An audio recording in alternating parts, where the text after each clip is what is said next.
turma, vou passar imediatamente a palavra à professora Ana Salvador. Bom dia a todos. Primeiro agradecer essa recepção muito carinhosa, muito querida de todos. Professor Antônio César Soares, muito obrigada pelas suas palavras. Professora Carolina Pessegueiro, que organiza esse evento também. Professor Herbert Figueiredo, professora Carla Cristiane Vale, professor Marcelo Carvalho, o diretor Rodrigo Raposo, a coordenadora professora Gisele Neves e a todos os alunos, mas aqui só para dar um exemplo, citar alguns, a Daniele, o Igor, a Juliane, a Ciane, a Camille, por toda a recepção que vocês me deram, pelo carinho com que vocês me receberam, agradeço muito. Acho que o professor Soares exagera, mas realmente fico contente de saber que o meu livro serviu pelo menos de ajuda para vocês pensarem um pouco direito. Esse é o objetivo quando a gente se dedica à carreira acadêmica. Eu sou professora titular de Teoria e Sociologia Jurídica da Faculdade de Direito da Universidade Federal do Rio de Janeiro e trabalho em outras disciplinas da Sociologia Jurídica, ED, mas a minha carreira inicialmente foi na área penal. Depois, no meio do caminho, eu descobri a história do direito, me apaixonei e fui virando pouco a pouco para a hermenêutica. Mas até hoje faço contribuições na área das ciências penais, ou seja, me dedico muito a estudar a história, digamos, do direito do processo penal. Na sociologia jurídica me interessam sobre todas as análises voltadas para a problemática penal. E como leio alemão, fui professora na Alemanha, então acaba sobrando para mim, muitas vezes faço algumas análises dogmática penal. Então eu vou aqui falar hoje para vocês, e ainda queria agradecer obviamente a Escola do Ministério Público, o Poder Legislativo por esse local encantador que a gente está aqui hoje, e vou falar hoje para vocês sobre a questão da culpabilidade. Então, quando termina a Revolução Francesa, no período da Revolução Francesa, ela se insere da segunda metade do século XVIII, 1750 a 1800, e ela tem um impacto muito grande para o direito. O modelo jurídico que até então vigorava não tem nada a ver, apesar de vocês terem referência às vezes, mas o direito romano, etc, etc, por um lado não tem nada a ver com o que a gente faz hoje, o que a gente começou a construir com o modelo jurídico a partir desse período. É um direito que a gente chama casuístico, tá? Não haviam teorias, o direito não era uma regra geral, tá? Neutra, racional, aplicada a todos. O direito não estava fundamentado em princípios como a liberdade, como a igualdade. Ele refletia uma outra realidade que era da sociedade na Idade Média e na Idade Moderna, do século XVI ao século XVIII, tá? E, obviamente, não havia uma teoria do direito civil, uma teoria do direito penal, apesar de que, sim, existiam doutrinadores que escreviam em latim, como Próspero Farináceos, foram os meus autores quando eu escrevi meu doutorado, que eu escrevi sobre a tortura judicial entre o século XVI e o século XVIII. Mas a proposta é completamente diferente do que acontece na atualidade. Por que eu começo dizendo isso? Porque a culpabilidade está inserida em uma teoria chamada Teoria Geral do Delito. Muitos de vocês a conhecem, talvez os que estejam entre o primeiro, segundo, terceiro semestre ainda não tenham muito claro, mas enfim. E o que faz essa Teoria Geral do Delito? Ela se ocupa das características de qualquer ato para que ele possa ser considerado delito. Então, eu sempre brincava com meus alunos, eu dei muita aula de penal no Brasil, e dizia para os alunos o seguinte: olha, pensem na teoria do delito como se vocês pensassem numa construção teórica composta por muitas peneiras. Vamos pensar que é a teoria das peneiras, tá? Uma teoria composta de muitas peneiras, de textura e de formas diferentes. Então, uma pessoa parece que violou a lei penal. Um policial dá um flagrante dentro na rua para alguém que parece que praticou um roubo, tá? Só se essa pessoa passar por todas essas peneiras, até cair na pena criminal, é que nós podemos dizer que efetivamente tivemos alguém que violou a lei penal, devido ao princípio da inocência, que vai reger todo o processo penal. Então, você tem primeiro a teoria do fato típico, a peneira do fato típico. Primeira coisa que eu vou perguntar: Eu posso fazer uma subsunção, aquela conduta daquela pessoa que foi lá, pegou um copo, subtraiu uma coisa móvel para si ou para outrem, né? Ela pode ser subsumida. Posso fazer aquela subsunção que a gente explica em ED para os alunos, né? A premissa maior, a premissa menor, a conclusão, tá? Então, a peneira, então, do fato típico. Há o elemento objetivo do tipo, há um elemento subjetivo. Aquele tipo penal tem elementos normativos. Foram satisfeitos os elementos normativos? No caso do furto, tem um dolo especial, a vontade de se assenhorar da coisa. E se eu peguei sem querer, porque eu estou aqui animada aqui na conferência? Peguei a caneta da professora Carolina e levei ela embora comigo, sem ter a intenção de assenhorar essa coisa. Então eu tenho essa primeira peneira. Na hora que eu passo essa primeira peneira, eu faço uma pergunta: sim ou não? Satisfiz ou não os requisitos do fato típico? Ah, satisfiz. Então eu vou passar por um segundo exame, que é o de antijuridicidade. Todos aqueles elementos que inicialmente o fato típico me apresentou, que me parece que eu estou diante de um delito, e se aquilo aconteceu, então, um homicídio, por legítima defesa, por estado de necessidade? E se nós estivéssemos isolados numa ilha e eu visse uma criança machucada e tivesse só um carro, rebentasse a janela do carro, fizesse a ligação direta, vocês iam achar estranho fazer a ligação direta, para colocar a criança dentro do carro e levar correndo para um hospital? Aquilo, o que eu fiz? Eu danifiquei uma propriedade, peguei um veículo que não é meu. Eu estou diante de um delito ou não? Então a gente tem a antijuridicidade, são aquelas situações em que a gente vai fazer uma segunda avaliação.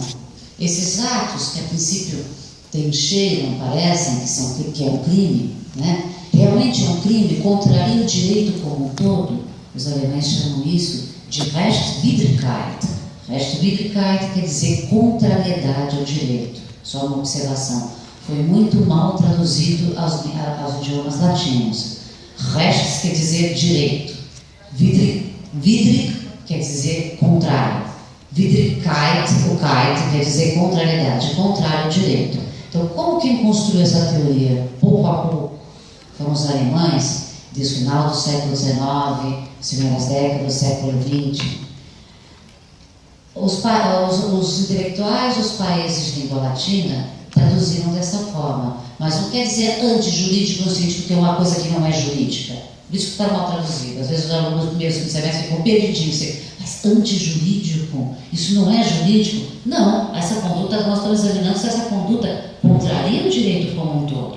Se a minha resposta for não, porque foi legítima defesa, porque ele estava, sei lá, em estado de necessidade, a peneira não continua passando. Eu não vou continuar fazendo esse exame da teoria geral do delito. E vou dizer, bom, vai em paz que Deus nos acompanha. Ele matou em legítima defesa. Ou ele praticou um roubo porque tinha um bem jurídico, uma coisa de maior valor que ele tinha que proteger, então ele tomou essa medida por isso. Foi uma medida extrema, um estado de necessidade. Pois bem, então também tem outras peneiras, como por exemplo a peneira da imputabilidade, né? Vamos usar aqui uma expressão vulgar. Se a pessoa não é louca, se ela não é menor de 18 anos, se ela é louca e cometeu um ato, por exemplo, nós soubemos agora que esse senhor que matou acho que mais de 39 pessoas, ao que parece, pelo andar da carruagem, ao que parece, é uma pessoa que padece problemas psiquiátricos sérios, tá? Esse serial killer. Aí o direito faz essa pergunta, mas eu posso exigir dessa pessoa, na hora que ela cometeu aquilo, ela era capaz de ter consciência do que ela estava fazendo?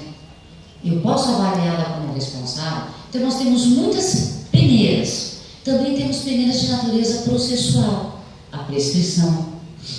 Temos peneiras de natureza muito particular, a anistia, o indulto. Por exemplo, nós podemos, um diplomata estrangeiro pode vir ao Brasil, ficou animado, alugou um carro, gostou muito da Volkswagen brasileira e foi numa estrada a 200 km por hora, mas é o presidente, sei lá, de Andorra e machucou alguém seriamente. Nós podemos prescindir de processá-lo no Brasil, porque o direito penal coloca a utilidade, muitas vezes, considera a utilidade como um critério de racionalidade. Isso criaria um problema diplomático muito sério. Então, se nós temos que a legislação penal pensa? Nós temos uma segurança, essa pessoa vai poder eventualmente responder sobre esse processo no seu país de origem, que é tratado como crime. O nosso Código Penal permite que essa pessoa seja processada por lá, que nós abdiquemos de processá-la no país.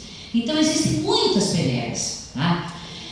Então, eu vou dizer para vocês, o que é a teoria do delito? Ela constitui, eu digo brincando, mas vocês não podem usar isso como concurso público para ajudar vocês a entenderem, ela constitui, então, um grupo complexo e muito controvertido de peneiras, que objetiva uma coisa muito importante. O objetivo é permitir a punição somente se a pessoa passa por todas essas peneiras, ou seja, se a pessoa cumpre toda uma série de requisitos.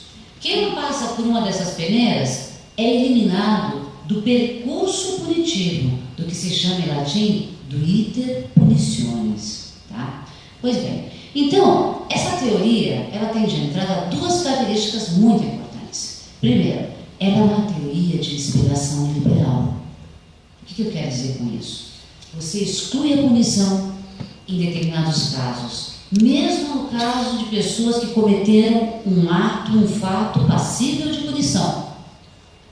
Se eventualmente amanhã ficar comprovado que o serial killer é um esquizofrênico, ele pode até parar no manicômio judiciário, mas ele não vai ser considerado responsável pelos seus atos. Tá? E não será punido.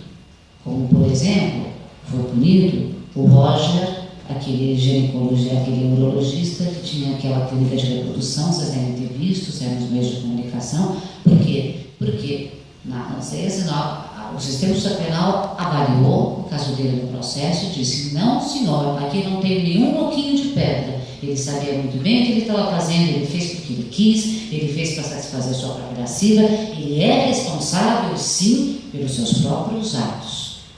E com as provas que haviam nos autos, ele chegou, então, finalmente a ser condenado. Tá? Ou seja, então essa é a primeira característica da teoria do delito. Ela é uma teoria de inspiração liberal. Ou seja, o meu objetivo é excluir a punição em certos casos, mesmo em casos onde a pessoa parece-nos que cometeu um fato que é passível de punição. Então, a regra da imputabilidade, nós podemos dizer que esta regra constitui uma peneira que visa excluir a prática dele, excluir algumas pessoas. E além, por quê? Porque é menor de 18 anos. E além disso, existem outras peneiras, como já citei, legítima defesa, determinadas situações de erro, tá? Então, obviamente, essas construções, elas não vão sempre na direção liberal. Talvez você já tenha escutado, os que já estudaram um pouco mais de direito penal, já tenham escutado que tem autor que é a favor da analogia e malanpartem. Os que lembram o que é analogia? Analogia, duas coisas não são iguais, parecem muito, mas não são iguais. Então eu tenho uma possibilidade de aplicar uma lei, a lei fala para feridas no rosto, a indenização trabalhista será de um valor maior. Eu tenho uma pessoa que sofreu uma ferida grave no couro cabeludo, foi num marceneiro, num determinado aparelho, arrancou-se o couro cabeludo. O juiz na vara civil vai avaliar o caso e vai dizer: poxa, tem uma lei que só permite uma indenização maior se for para o rosto, porque considera que o rosto é a apresentação da pessoa. Mas o couro cabeludo é mais rosto que não rosto. Então, será que eu posso estender essa lei? Porque a lei não está falando de feridas no couro cabeludo. Pois bem, isso é analogia. No direito penal, não se permite analogia. O direito civil permite. E o juiz deve aplicá-la. No direito penal, não. Agora, por quê? Porque a analogia nunca pode ser aplicada para prejudicar alguém. Se eu tiver dúvidas, se eu não tenho provas, eu tenho que absolver essa pessoa, vulgarmente, vai em paz e que Deus nos acompanhe. Por quê? Porque a pior resposta do ordenamento jurídico, de todas as áreas do direito, é a penal. Eu ando, eu sou de São Paulo, mas eu trabalho no Rio de Janeiro. Eu ando para um banco da vida. Eu ando para Pedrinhas. Então, essas são responsabilidades muito sérias. Então, eu posso, por exemplo, você pode dizer: mas professora, um processo civil pode levar uma pessoa à quebra financeiramente. Pode. Mas outra coisa é você dispor da sua liberdade e poder, com a sua liberdade, reconstruir o seu patrimônio. A área penal, a gente retira tudo, a pessoa não tem liberdade. Para a maioria dos crimes, a pena continua sendo pena privativa de liberdade. Para os crimes graves, essa é a pena. Então, vejam só, algumas vezes, por isso que a teoria caminha numa direção liberal. Tá? E ela é muito mais exigente para poder permitir uma punição. Agora, quem está a favor, nem sempre a teoria caminha na direção liberal. Tem autores, por exemplo, como Iápolis, que é um autor alemão importante, que diz que nós devemos admitir analogia contra o réu, o que nós chamamos em latim, analogia in malum partem, para prejudicar o réu. Então, quem teoricamente, não pode ter não, teoricamente se posiciona a favor da analogia in malum partem, o cara, vamos brincar aqui, vamos dar um exemplo aqui bem superficial. A pessoa atropelou alguém e deixou ele tetraplégico. Nós podemos ir de lá e bater um papo e dizer, poxa professora, mas ele acabou com a vida de fulano. Sim, mas entre acabar e cometer um homicídio tem uma diferença. Certo? O direito penal vai dizer, não, tu não pode aqui fazer essa extensão, você não pode fazer esse tipo de flexibilidade, só que não é própria. Uma coisa é lesão corporal grave, outra coisa é lesão corporal seguida de morte, outra coisa é homicídio. Então, quem, por exemplo, defende a malum partem, propõe estender o direito penal, ampliar a peneira do fato típico para prejudicar o réu, tá certo? Então, nem sempre a teoria caminha na direção liberal, mas essa é a primeira característica, uma teoria liberal. Tem outras teorias aí, eu digo mais para os professores, como, por exemplo, a imputação objetiva, que, de certa forma, também pretende ampliar a responsabilidade penal através da ampliação da causalidade. Eu vou substituir ali onde falha a teoria da causalidade, eu vou substituir a imputação objetiva. Isso é para os professores, não para vocês. Porém, em todo caso, a teoria geral do delito é uma teoria que corresponde a uma concepção moderna e iluminista do crime e da pena. Por quê? Porque estabelece uma série de garantias ao acusado. Aí voltamos ao século XVIII, iluminismo. Frente a um sistema monárquico, frente a um modelo de processo inquisitorial, em que o juiz, mas é acusador, no qual o acusado tem paz e direitos, no âmbito do direito especificamente, o iluminismo pede que aquelas reflexões, que aquelas bandeiras revolucionárias, liberdade, igualdade, derrocar a monarquia, todos somos iguais, que elas efetivamente se materializem em normas jurídicas. O Estado tem um poder tremendo. Aqui ele fala Max Weber, você está professor de sociologia que aqui está, o Estado detém o monopólio da violência. Ele pode entrar na tua casa, ele tem um poder fenomenal, muito grande. E para contrabalancear esse poder, eu preciso de garantias específicas. Por isso que autores como Beccaria, os autores do iluminismo, da Revolução Francesa, pediam, olha, você tem que dominar esse monstro. Você tem que estabelecer regras. Porque a gente só começa a pensar, os direitos humanos são importantes, infelizmente, no nosso modelo social, quando um problema bate à nossa porta. Quando um irmão nosso é infelizmente detido, quando uma situação grave acontece, aí a gente tem uma noção exata de como é importante controlar o arbítrio do Estado. Por isso, a teoria geral do delito tem essa primeira característica, é uma teoria liberal, é uma teoria garantista. Tá? Segunda característica da construção, é uma teoria construída por, vamos colocar entre aspas, intelectuais, por doutrinadores. É uma teoria, é uma construção da doutrina penal. O que eu quero dizer com isso? Sem dúvida, parte do código. Mas se vocês estudarem a formação da teoria geral do delito, vocês vão descobrir o seguinte: gente sentou na cadeira, abriu livros, leram toneladas de livros, começaram a estudar. Então ele foi lá, pensou na conduta, depois um outro autor pensou na ideia do que significa ter uma conduta contrária ao direito. Depois um outro autor pensou sobre a questão da tipicidade. Em um determinado momento, no início do século passado, essas pecinhas foram juntadas e se começou a falar uma teoria geral do delito. Quem fez isso? A doutrina. E como a doutrina mantém uma conexão, um contato com a realidade jurídica, com o poder legislativo, se estabelece esse vínculo. Tá? Então, assim, é por isso que, por exemplo, a imputação objetiva, que é uma reflexão doutrinária, começa a ser absorvida, às vezes pela jurisprudência. Por isso que um professor como Jacobs na Alemanha fala em analogia em Malaparte, esperando que essa reivindicação dele como doutrinador um dia entre pela porta pelo Código Penal alemão. Tá? Então vejam só, a maioria dos códigos são sim fundamentados na teoria do delito dos últimos 2 séculos. Tá? E as reformas penais muitas vezes procuram se adaptar a essas novas teorias, aos novos elementos, aos novos argumentos que surgem nas teorias sobre a construção do delito. A teoria da defesa da ação fundamentou a reforma da parte geral do Código Penal brasileiro. Por um lado eu atiro, não tem por um lado eu atiro e por outro lado eu tenho a vontade de atirar. Na hora que eu atiro, a minha vontade já está lá. Então o dolo e a culpa tem que estar no fato típico objetivo. Em 1984 foi reformada a parte geral do Código Penal e foi adaptada a uma teoria. Uma teoria diversa, a teoria de financiação. Olha a importância disso. Tá? Então, gente, em todo caso, a teoria do delito, obviamente, ela é uma construção não só da doutrina, mas é uma doutrina que a gente pode chamar de internacional. A fonte principal dessa doutrina, especificamente para o penal, a fonte principal ainda continua sendo a doutrina penal alemã. Tá? Mas nós temos contribuições eles que partilham, são eles que criaram tudo. Eu acabei de falar, antilicidade é um conceito alemão, Rechtswidrigkeit, que foi esses debates.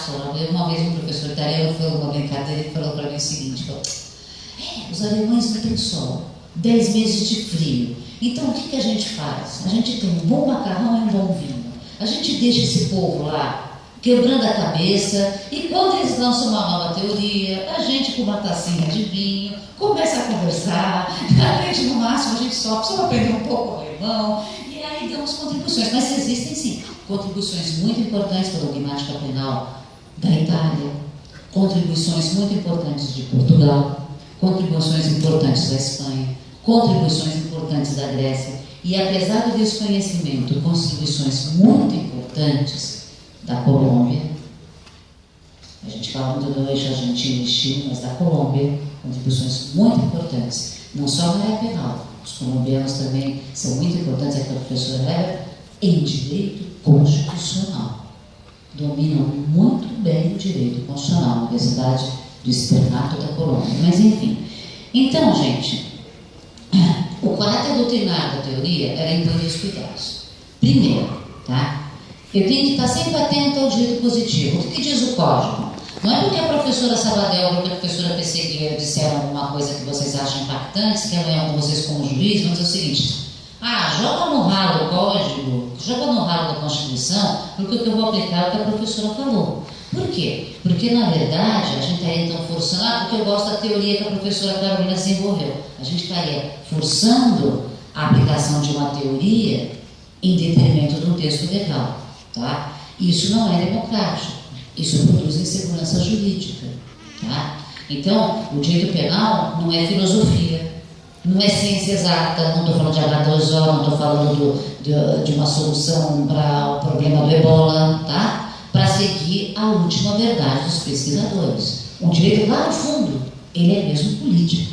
Tá? E em segundo lugar, a teoria do delito é uma construção teórica e por isso é sempre controversa. Está Jacobs dizendo a analogia em Malamparte, então outros gritando, pelo amor de Deus, o Roxinho e outros professores da professora Carolina, pelo amor de Deus, a analogia em Malamparte não. Está Jacobs dizendo, olha, a culpabilidade é o problema, isso aqui não tem nada de sério, isso aqui é total subjetivismo, isso aqui é total suposição, isso aqui não tem fundamento racional. E os outros não, pelo amor de Deus, sem culpabilidade não. Ou seja, é controversa, cada um vai dizer a sua verdade. E até hoje existem lutas entre teorias, entre escolas jurídicas, ideias filosóficas. Então vejam só, mesmo que nós quiséssemos aqui aplicar uma teoria, a gente não poderia, já que não existe uma única teoria, senão várias teorias, várias contribuições. E cada autor assume uma posição frente a esse debate. Tá? Então, por exemplo, o Jacobs vai dizer: se a analogia em Malamparte, um autor alemão como Hirsch vai dizer não é imputação objetiva, um autor como o Roxin vai dizer não, cuidado com esses argumentos não garantistas como a analogia em Malamparte. Então isso significa o quê? Cuidado com a autorização das teorias. Né? Agora, veja só, já é problemático condenar alguém com base naquilo que diz a lei. Imagina se eu for condenar alguém com base no que diz a professora Pessegueira, a professora Sabadell, o professor Herbert, ou seja, por quê? Porque eu gosto dos escritos deles, tá certo?